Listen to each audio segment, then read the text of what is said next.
I think we're all here together because we all are looking to make more money next year. We're looking to grow our businesses. But sometimes we need a restart. We need a refresh. We need to like reset, reconfigure, and really take the time to plan. I hope that you guys use this as an opportunity to brainstorm today. You're going to be probably taking some notes, like to dump some ideas. So use this as an opportunity, because if you don't plan, you know that saying, fail to plan, plans fail. It's really true. The more tailored my plans get every year, the better things play out. And yeah, things don't always go exactly as planned, but they sure go in that direction, right? So does everyone have their goals for next year? I do. Okay. I didn't hit the goal from last year, so I rolled it over to this year, which is going to be even a more challenge with the market change. 75 deals, 75 transactions. I want to do another $20 million in volume at the end of the year. That's as far as real estate business. You know, we all listed numerical goals, and those are super important. But we have to also round those things out, right? Making sure that our personal goals are aligned. Sometimes our personal goals won't allow us to hit those financial goals or vice versa. Yeah. Or sometimes it could be the same gross, but being more profitable. Sometimes it can be, you know, implementing more systems and more team members. Yeah. It doesn't have to be dollars and cents, although there should always be an overlying dollar figure that we're shooting towards. And that's the part that I feel that a lot of us, especially agents, they don't know their numbers. I failed to do that at the beginning of my career. But raise your hand, and you don't have to say the numbers. Whoever knows their personal monthly expenses. Personal monthly expenses. What about business-wise? Do you know your expenses? The exact number, how much that it takes to run your business. So you see, some of us, we know the personal side, some of us, we don't know the business side. How can you set goals? Or some of us know the business side, not the personal side. Which, that's exactly the reason. If your personal expenses are higher than what it's coming in, or it's taking over your business expense, then you're the negative. And every year that you don't reach your goals, your number is always going to be coming down. Your net worth is reducing instead of increasing. The same thing on the opposite side. If your business expenses are way higher, then that can put you down, like it's what's happening right now with a lot of agents. So that's how you tackle the financial part of it. And then there's like fitness goals, and there's lifestyle goals, and there's professional goals.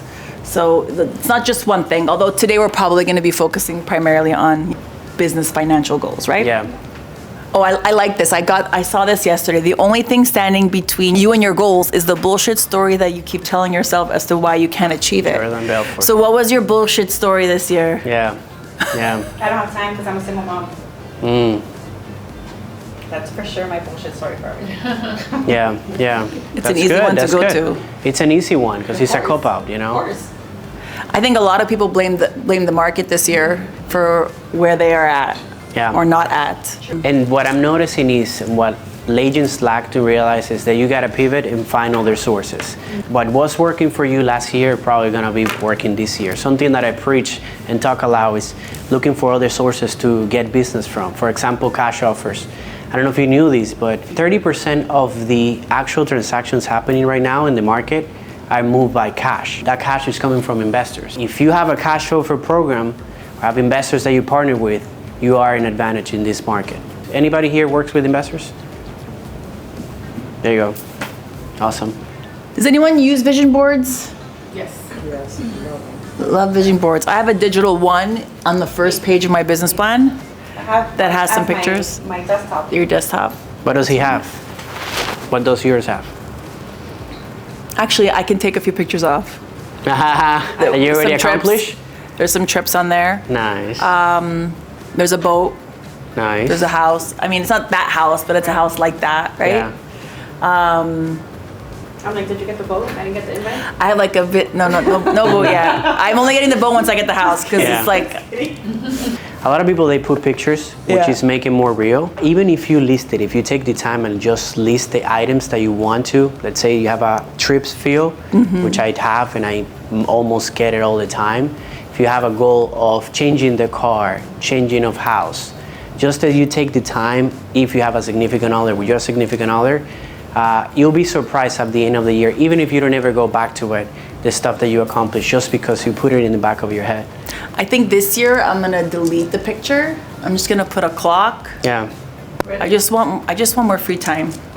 give me your belief, any belief that you have around time.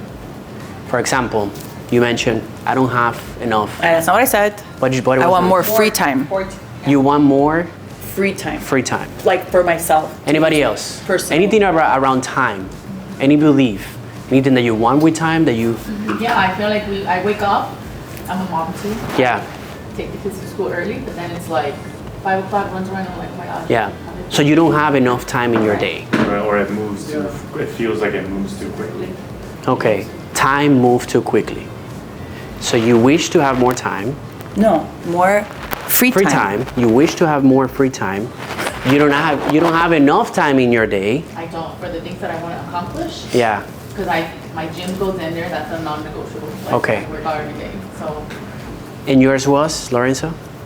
Well, I was just reiterating. Too quickly. Time goes too quickly. So replace the word in those phrases, in those beliefs, replace it with the word life. How would it sound?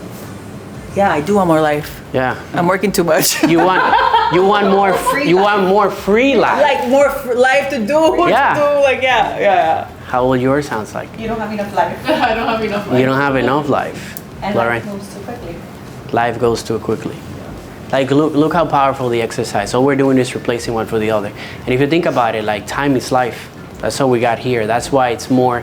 And we are aware that time is more valuable than money, right? Yeah. So that's when you actually understand why we do this is to replace one for the other. You're buying back time, which translates into more life. That's why I wanted to put a clock on my. There you go. So the clock is gonna work.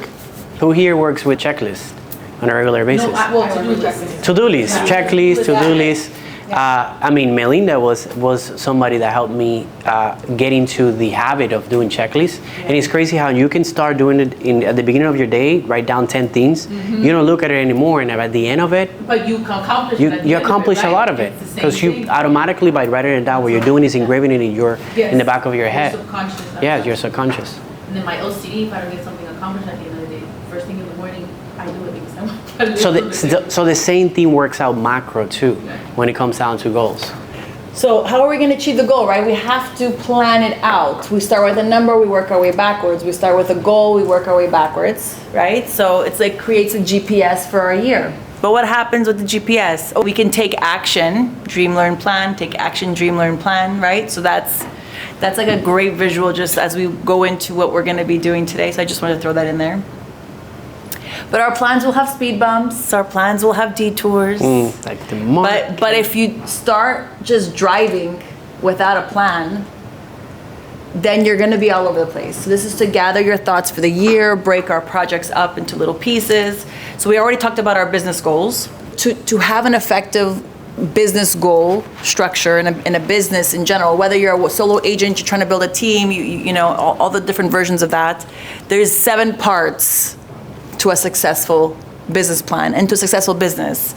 And so we're gonna go through and kind of organize our business plan discussion through these different parts. And you'll see you are at the middle of it. So I always like to do this every couple months. So if you wanna take a minute just to reflect, because, you know, like Natalie said earlier, I just copy my business plan from last year. Yeah. But sometimes what we did this year or what we're doing now is not working, or sometimes we need to do more of it, or sometimes we need to do less of it, or sometimes we need to find different ways to accomplish what we're doing or do things differently. And so what should we continue to do? What worked well? What didn't? What do we need to stop? What do we need to do more of? What new things should we be trying to help accomplish these goals? Like, what are you going to try differently this year in building your team? I don't know if you've thought of that yet. Hire. Don't wait so long if you have to fire people, and definitely take more interviews. Oh yeah, you know what they say, right? Hire slow, fire fast. Yeah. That is so true. It's really. I've learned that now. Yeah. Lorenzo, how many interviews did you have before I spoke to 4? How many of you guys have staff? It could be virtual assistant, somebody in your team. All right. So a decent amount of you. Okay. Yeah. So it's really, and just because they're virtual doesn't mean that you shouldn't be interviewing them in the same way or treating them with the same protocols, KPIs, and all. Yeah. So now let's talk about knowing our. So that you're gonna try to do something differently? Natalie had before we go on. Oh, she has a list. Okay, first of all, if you're hiring, you should have an operations manual. The fact that I never had one, and I have a VA that just wing I've it. been paying for years, Yeah. and doesn't have, like, there's no Structure. right. So you're gonna do that differently this year? You're gonna, Monthly, even if you don't have transactions. Yeah, because I have him working on a bunch of other things. I don't have him just as a TC. So like he handles a lot of other things, my emails, my contacts, sending emails, doing like just everything else, you know? CRM, all of that. Everything. So creating my operations manual, which I already started, with like even the dumbest little minuscule directions on there. And then the other thing is I deal a lot with, I'm part of a referral group, so I deal a lot with relocation clients. So I'm doing a relocating to South Florida whole entire brochure that I'm going to send to any referral agents that's sending me business so that I get the referral. I already started working on that. I am now with an Excel spreadsheet writing down all my referrals that come in, all my referrals that come out, because before I didn't. Okay, like just completely different. Yeah. It only took me 9 years to start. doing like a Only 9 business. years. Only 9 years. So, yeah, But to your point, those if are you- big changes. big. if you're able to do that, to have somebody in your staff full time, it's ideal because even if you don't have transactions, that person can support you on getting more deals into the table.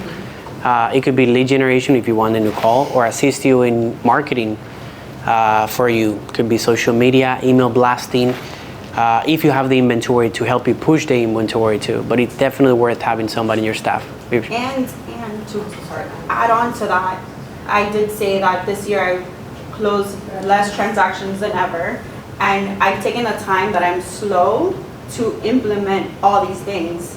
So like it actually benefited me to kind of be slow right now, even though it didn't benefit my pocket, but like, you know, I've been able to take the time to slow down and do all these other things that were missing from my business, that I could actually now call a business. I learned a lot by actually taking a bunch of recruiting calls to see what other vendors were doing. Like Guaranteed, Rocket Mortgage. Like I don't know if have you guys heard of Mondays.com?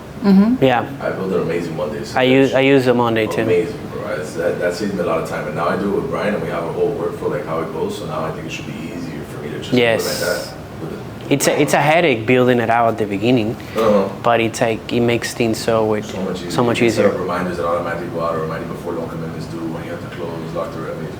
But a lot of realtors, they don't see the value in having a transaction manager system. Something that you can put the list, like you have the active property, even upcoming properties or upcoming leads, convert it into active under contract and then close. And you have a all the pipeline. numbers. It's Yeah. a pipeline process. Yeah. So many CRMs, you can build it in the CRM too. Yeah. So we have this numerical goal, and a lot of you mentioned a certain amount of gross sales or a certain number of transactions, but what will that result for you? So knowing your numbers from what your average commission is, so how many deals do you need to get to that numerical goal? Because at the end of the day, how much do you want to put in your pocket? And you got to work your way backwards, because you can be using it all in marketing, sales team, Yeah. and all the other things, and Yeah. then you're not keeping any of that for yourself. One thing that I feel not a lot of people take into consideration is the cancellation rate. That's a thing that happens in real estate, and maybe the deal cancels and you get a replacement deal, or maybe you don't, depending on the scenario. So we need to work that into our numbers, always shoot for a little higher so that we fall into the right place. And then, you know, when it comes to making your calls, your appointments, how many appointments do you need to take to get to that number? Yeah. And work our way backwards. And especially now that the transaction volume, it's being cut probably in half or less than half. We're talking about that you're gonna have the same amount of volume in transactions this year as if it was 2008. It was probably easier to be in real estate in 2008 than now. And a lot of agents, they don't understand that. So the way that I see it, and one of my main goals overall is, if I know that my business transaction-wise is gonna be cut, it could be cut in half, then I'm gonna focus on leveraging and make the most amount of money of each transaction. Meaning, if I work with the buyer, I'm not gonna work for less than 3%. It could be paid by the buyer, it could be paid by the seller, but I'm gonna make sure that I get the full 3% or even more. You can charge more. Same thing with sellers, because you know that it's gonna be less amount of volume. 2021, 22, I was focused more on volume. I was okay with cutting my commission in anything that I get my hands into, because I wanted the volume, business coming in and have that business to work with. But now you had to be strategic when asking for money from the clients. And that requires practice Yep. and skill and Yes. repetition. And so we'll talk about that in a little bit. So we're always going to start, that takes us to sales, sales. right? Talks about sales, because the rest of the business doesn't matter if we have no clients. Yeah. The systems don't matter, the team doesn't matter. If we don't have clients, we can't close them, we can't convert people to have listing agreements or to refer us business or to lock in loans. It doesn't matter, Yeah. right? It doesn't matter. So that's why we always start our business plan looking at the sales, our sales strategy, our sales skills, and the numbers involved in that. So Yes. let's move. Sales is about knowing what to say, how to say it, and say it as many times as possible. That's it. Now the question is, who here knows what to say when people ask you how much you charge for a commission? If you don't have an answer for that, and we're asked the same question, you and I, let me tell you, I'm prepared to answer that. So most likely I'm gonna earn that business and you don't. What is your commission? I'm gonna wait for the election. Well, the election passed. What are you gonna say now to call that lead? So it's what to say, how to say it, and say it as many times as possible. One of the best ways to do it is role playing. Who here role plays on a regular basis? Role plays. Role play. If you're in sales, you should be role playing. Everyone's in sales. If you're in sales, whatever it is, you should be role playing. Because you're gonna, regardless of the product that you sell, this pen, you're gonna get the same thing. Oh, how long is gonna this last for? What is the answer for that? You're gonna get those objections. So you better know what to answer when that comes. For buyers, you're having to basically do the same as what you do with sellers. Like right now, there's a buyer's presentation, the same way there's a listing presentation. So those of us who have had the great fortune of being predominantly on the listing side, right? If we are now faced with handling a buyer, it's just flip-flopping the script the other way and proving your value now to buyers like you had to do to sellers. So again, it's going back to role-playing and knowing what to say. And so how do you prove your value? How do you prove your value? You gotta build your value first. How? You gotta be aware. It's called a unique value proposition. What do you bring differently than your competition? Has anybody built or write that down for yourself? Unique value proposition. If I were to ask you, what do you do different than other agents? That's part of the role playing too. Being aware, what do you bring for the table? It could be, I've been doing real estate for 10 years. I've been involved in 400 plus transactions. I work with a lot of investors. I know about wholesaling, I know about flipping. That's my expertise. Those are things that I can bring to the table. So there's people that maybe they specialize with working with buyers, foreclosures, pre-foreclosures, probates. So those are the things that build your proposition. But if that's not you and you're a newer agent and you need to figure out how to be able to offer value, you don't have those 400 transactions under your belt. Yeah. You don't have the knowledge of working with investors. So what are you going to do throughout that transaction that's going to make that transaction easier for this customer, right? So I've heard of people getting them boxes to move, Yeah. having partnerships with different vendors to make that transaction and their move easier. So that will set you apart from what other people are doing. Relying on a team too. If you're a new agent and you have a team that have the experience, it's like I'm part of a team that's done more than 2,500 transactions in the last 10 years. And then use the stacks and the experience from the team to leverage on the conversation too. You were gonna say something? Okay. I want to add one thing that I heard 2 weeks ago, and I was like, of course. And it was actually a sales conference, and so the sales coach asked, "Why should I hire your company?" And so everybody raised their hand. I'm the best. I do Yeah. this. I do that, right? But the reality is we do not know what the client values until we ask them. Yep. So making sure that we ask the right questions, do the discovery with the client, and really learn about them. What do they value? What do they want? What are their goals? What are their challenges? What are they worried about?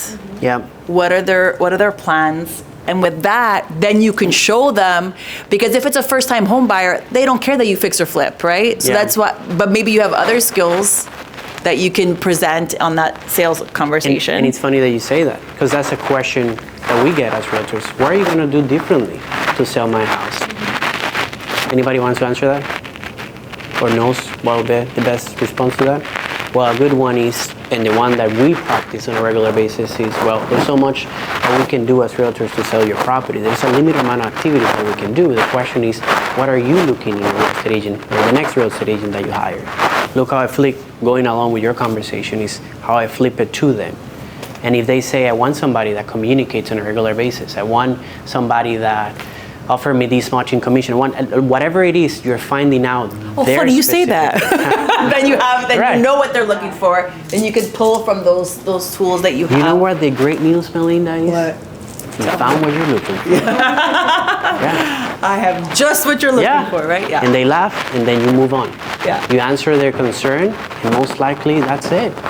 You're heading into closing and getting the listing or getting the buyer. But you wouldn't know what they value until you ask. Yeah. And so it's super, super important to make sure you ask the right questions, ask enough questions, truly get to know them. Yep.